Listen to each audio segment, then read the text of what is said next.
मानगोनां must talented EM Rakesh Brahma बिथाङा अनजलि दैमारि मेडामखौ attack, एक्स एनडिबि United फरामखौ attack, गोदान राजखान्थिया हान्जाखौ एटेक, रन्जन दैमारि सारनि सायाव बिथाङा खुनु मोनसे फेवर गैया, अननाय गैया, बिथांनि जानानै खामानि मावनायखौ बिथाङा हामजाथाव मोना राकेश ब्रह्म इएमआ दिनैनि भिडिअनि गेजेरजों बेखौनो रोखा रोखा नोंथांमोना मिथिनो मोनगोन।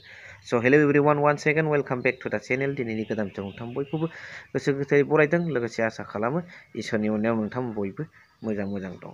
स' अब्ला राकेश ब्रह्म बिथां इएम बेखौथ' मिथिखायो must talented EM of BTR होननानै।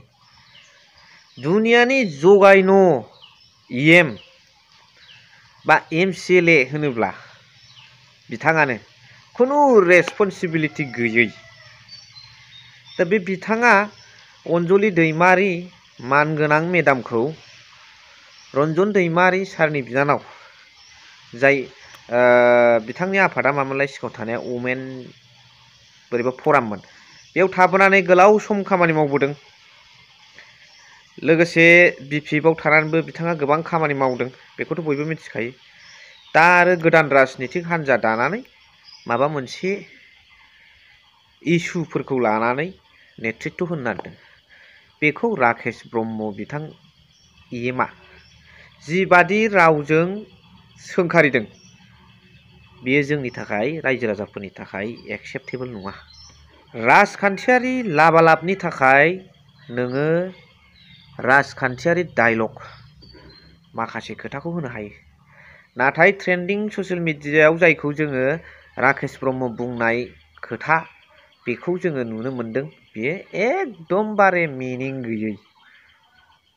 बेफोरखौ लानानै आरो बिनि बे खोथा बुंनाय माखासे तत्थ'फोरखौ लानानै बिथाङाथ' इएम जाथावथाव नङा, एमसिएलए जाथावथाव नङा, खुनु रेसपन्सिबिलिटि गैयै, बेनो बिबानखौनो होथावथाव नङा।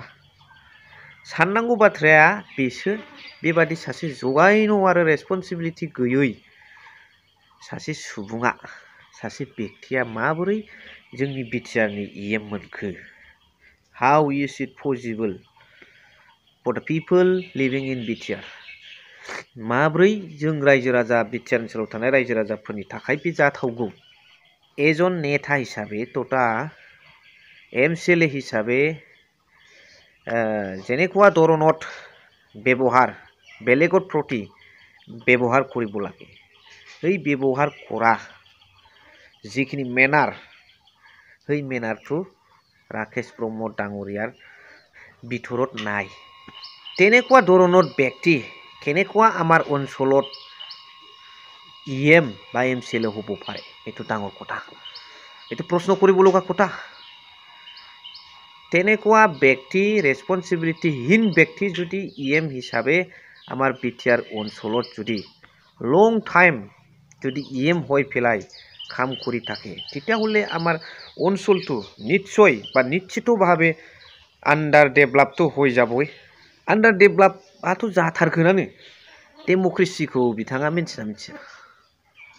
बेयाव मा जोंनो मा अधिकार होदों? खामानि मावनाय लुबैदों मावथों, मा अबजेक्सन दं नोंहा? आरो बिपिएफजों मा फुनला हरदों? बयबो मोनसे समाव थायोना बबेजोंबा कानेक्सनाव। नोंबोथ' बिपिएफनिफ्राय कन्ट्राक्ट मावै मावै देरनानैसो दा बिदि जादों, जोलानानै इउपिपिएलनि इएम जादों। दा बे गावबागाव स्टेज मोनफा मोनफा स्टेप बाय स्टेप थालाङो। बेखौ फुनदेरनानै जानला मोनला ए माने अनजलि, बि माने बिपिएफ, बे क्लाब क्लुब माबा सोरबा एक्ट्रिसजों रुजु लानानै मा जाखो बेलाय, मा राव जाखो? दा बेफोरखौनो थर्न बिथाङा मा बुंबावदों बेखौ नायलांदो, जोबनायाव कमेन्ट्स हरबानो जाबाय। आरो कमेन्ट्सखौथ' आङो मोजां लिरना हरगोन बेखौ आसा खालामखायाखै बिथां राकेश ब्रह्मनि सायाव।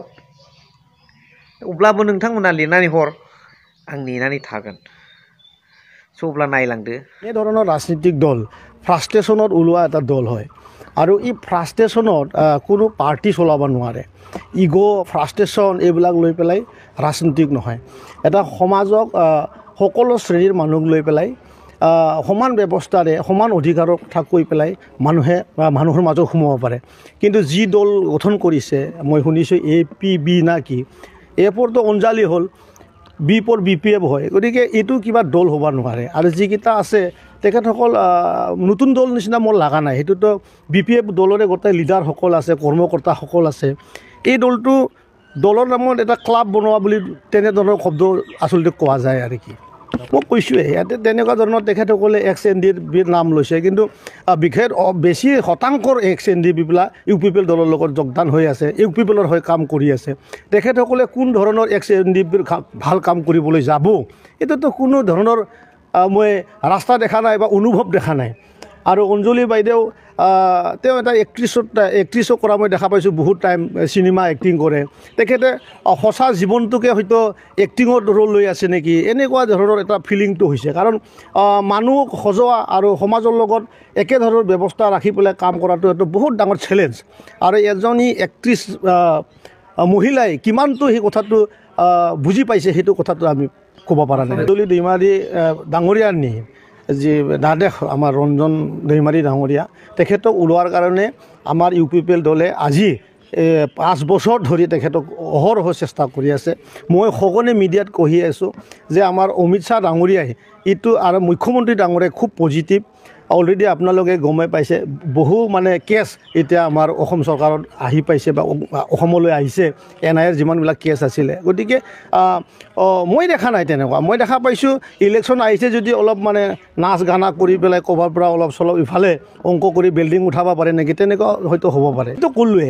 এইটো দল নহয় এটা ক্লাব হয় NDFB সকল আমাৰ লগতে আছে যিমান NDFB আছে আমাৰ আগৰ পৰা এইকেইটা মানুহেই আছে তেখেতেও নেতৃত্ব দি আছে এতিয়া যোনটো NDFB আছে সেই সকল BPFক নেতৃত্ব দি আছিলে গতিকে এটা পাৰ্ট অফ মানে BPF এপৰ অঞ্জলি কোৱাই আছে বিফালে BPF লগাই লৈছে আগফালে অঞ্জলিয়ে নিজৰ নামটো লগাই লৈছে গতিকে এই ধৰণৰ কথাবিলাক তেখেতসকলৰ মাজত চলিছে এইটো মিনিংলেছ মানে পৰিৱেশ এই সময়ত আৰু नुनो मोनबाय राकेश ब्रह्म बिथाङा EM हिसाबै अनजुलि दैमारी मेदामनि सायाव मा बुंदों कमेन्ट्सखौथ' हरखाबाय स' भिडिअखौबो एसेखिनियावनो फोजोबबाय थेंक इउ भेरि माच फर वाचिं लाभ इउ